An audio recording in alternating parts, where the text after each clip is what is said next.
Hello दोस्तों, आज हम करने वाले हैं क्लास 9 का जो आपका हिंदी का फाइनल एग्जाम होने वाला है।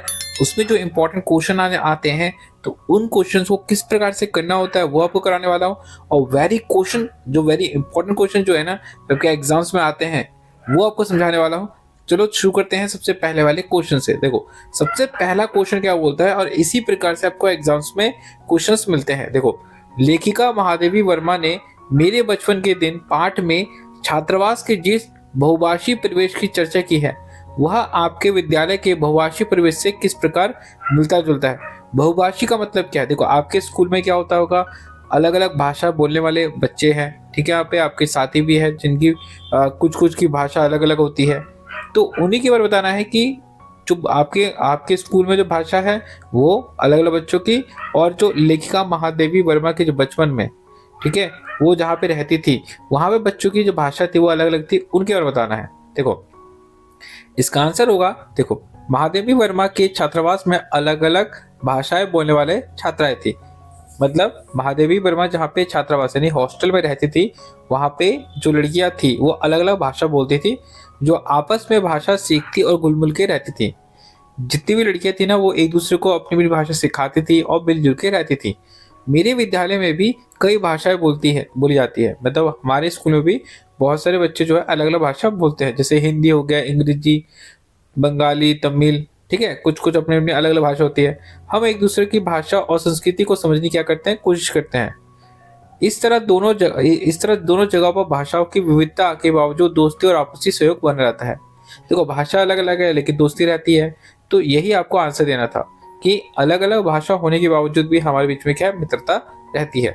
जैसे जैसे महादेवी वर्मा के बचपन में उनके छात्रावास में था, वैसे हमारे जीवन में भी जो स्कूल है वहाँ भी जो अलग अलग भाषा बोली जाती है, वहाँ भी अलग अलग भाषा बोलने के बावजूद भी मित्रता है। इसके बाद नेक्स्ट आपसे क्वेश्चन पूछा जाता है, देखो यहाँ पे, कि किस घटना ने सलीम अली के जीवन को बदल दिया, हमें ये बताना है, और उन्हें पक्षी प्रेमी बना दिया। देखो, हमें बताना है ये सावले सपनों के जो पार्ट है ना, उस वहां से क्वेश्चन दिया गया है। कैसे करना है इसका आंसर वो मैं आपको बताता हूँ। देखो, यहाँ लिखा है, यहाँ पे पहला आंसर है, सलीम अली के जीवन को बदलने वाली घटना तब हुई थी जब उन्होंने एयरगन से एक चिड़िया को मार गिराया था।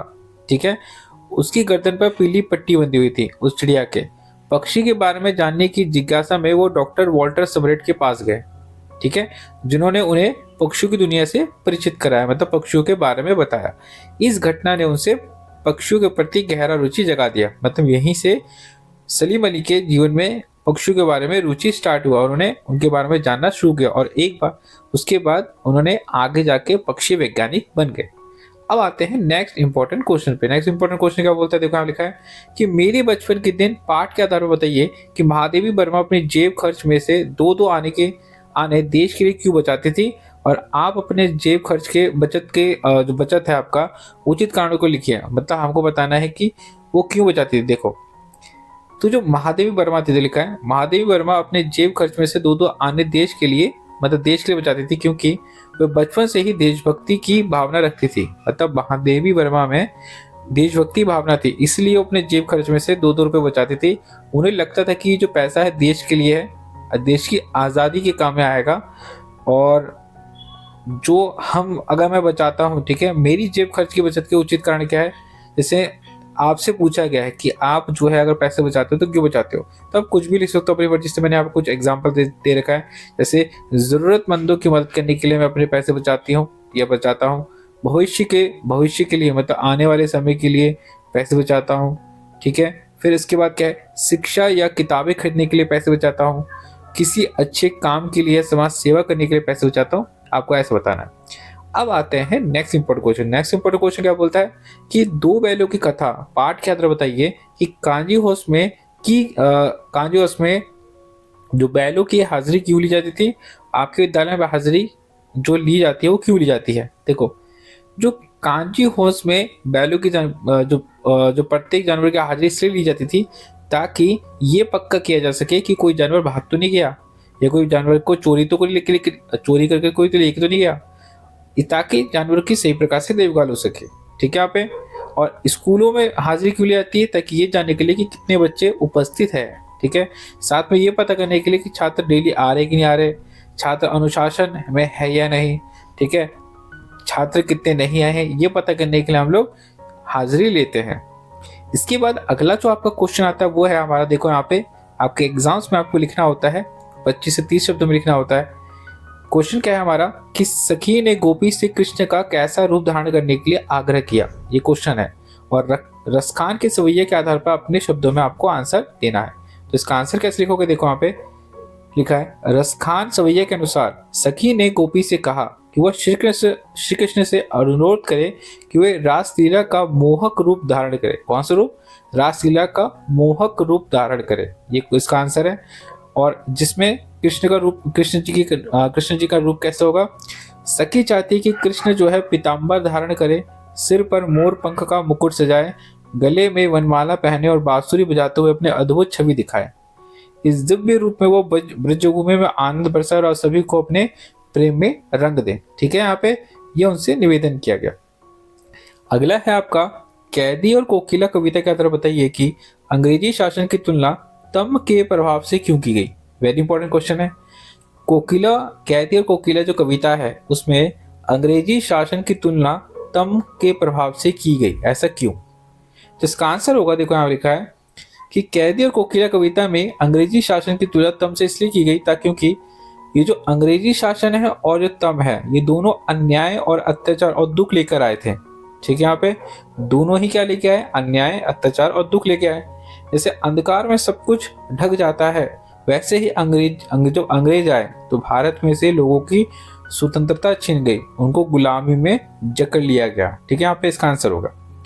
अब आते हैं नेक्स्ट इंपॉर्टेंट क्वेश्चन पे। क्वेश्चन ये बोलता है, देखो यहाँ लिखा है, ग्रामश्री कविता में किस मौसम के सौंदर्य का वर्णन किया गया है? जो ग्रामश्री कविता है उसमें किस मौसम के बारे में बताया गया है? तो इसका आंसर होगा, देखो यहाँ पे लिखा है कि ग्रामश्री कविता में वसंत ऋतु के सौंदर्य का वर्णन किया गया, मतलब उसकी वसंत ऋतु के बारे में बताया गया है, उसकी खूबसूरती के बारे में बताया गया है।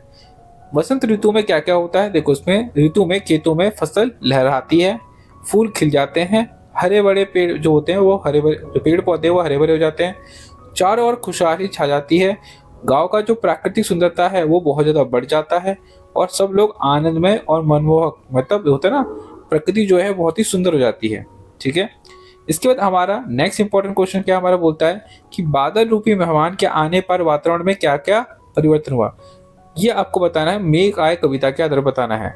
तो बादल रूपी मेहमान आने पर क्या होता है? इसका आंसर होगा, देखो यहाँ लिखा है, मेघ आए कविता के अनुसार देखो बादल रूपी मेहमान आने से वातावरण में ठंडक आ जाती है, वातावरण ठंडक और ताजगी बन जाती है, आकाश में काले बादल आ जाते हैं और ठंडी ठंडी हवा चलने लगती है, पेड़ पौधे हरे भरे दिखने लगते हैं और वर्षा की फुहारों से मिट्टी क्या हो जाती है? सुगंधित हो जाती है और धरती खुशी से झूमने लगती है, ऐसा होता है।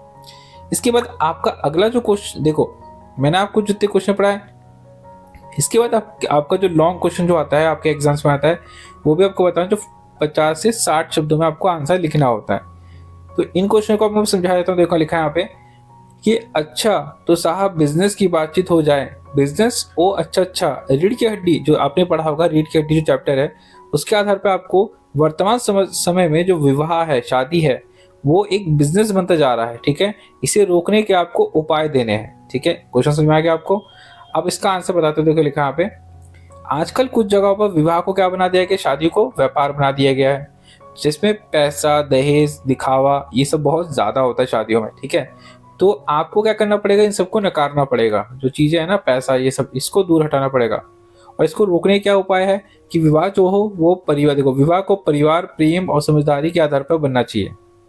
ठीक है, दहेज प्रथा को समाप्त करने के लिए समाज को जागरूक करना पड़ेगा और लोगों को समझाना पड़ेगा कि ये पवित्र बंधन है, इसमें इसको व्यापार नहीं बनाना चाहिए। अब आते हैं नेक्स्ट इंपॉर्टेंट क्वेश्चन पे। क्वेश्चन क्या बोलता है? देखो यहाँ पे, मैंने तय किया कि मैं खुद अंग्रेजी और हिंदी, कन्नड़ और 3 भाषाएं पढ़ाने वाले स्कूल खोलूंगी। मेरी संघ की जो औरतें हैं के आधार पर लेखिका ने बच्चों की शिक्षा के लिए यह कदम क्यों उठाया? आपके इसकी क्या परिणाम निकले? आप लेखिका के स्थान पर होते तो क्या करते? तो लेखिका ने स्कूल खोलने के लिए क्या कदम उठाया ये बताना है आपको। तो इसका आंसर क्या होगा? देखो यहाँ लिखा है कि लेखिका ने बच्चों की शिक्षा के लिए स्कूल खोलने का निर्णय लिया, इसलिए क्योंकि उन्हें महसूस हुआ कि शिक्षा से समाज क्या हो सकता है? बदल सकता है, जागरूक हो सकता है। इसलिए उन्होंने स्कूल खोलने का निर्णय लिया। उन्होंने अंग्रेजी, हिंदी, कन्नड़ भाषा पढ़ाने का निर्णय लिया। ठीक है, आप ये 3 भाषा। इसका परिणाम यह हुआ कि उन्होंने बच्चों को बेहतर भविष्य देने में उनकी क्या की मतलब मदद की। अगर मैं लिखे गए स्थान पर होता तो मैं क्या करता? अगर मैं लिखे गए स्थान पर होता तो मैं बच्चों को शिक्षा देने के लिए एक ऐसा कदम उठाता जिससे शिक्षा समाज की उन्नति के लिए हो। मतलब लोगों को शिक्षित, देखो जरूरी नहीं कि सेम ऐसा लिखोगे, आप अपने शब्दों में लिख सकते हो कि आपको ऐसा लिखना है कि जो अगर मैं उसकी जगह पे होता तो लोगों को, बच्चों को जो सामान है पढ़ाई लिखने लिखाई के लिए जो सामान है वो प्रोवाइड करवाता। इस तरह से आप आंसर लिख सकते हो। अब आते हैं अगला वाला क्वेश्चन पे। देखो अगला क्वेश्चन जो लॉन्ग वाला क्वेश्चन वो क्या है कि तुम्हें कतई अपने ज़बान पर काबू नहीं है। कल ही बता दिया था कि उन लोगों के सामने जिक्र और ढंग से होगा, मगर तुम तो अभी से कुछ उगले देती हो। कोई भी संबंध हो वह विश्वास आधारित होता है। रामस्वरूप ने अपनी बेटी का रिश्ता तय करते समय झूठ का सहारा लिया।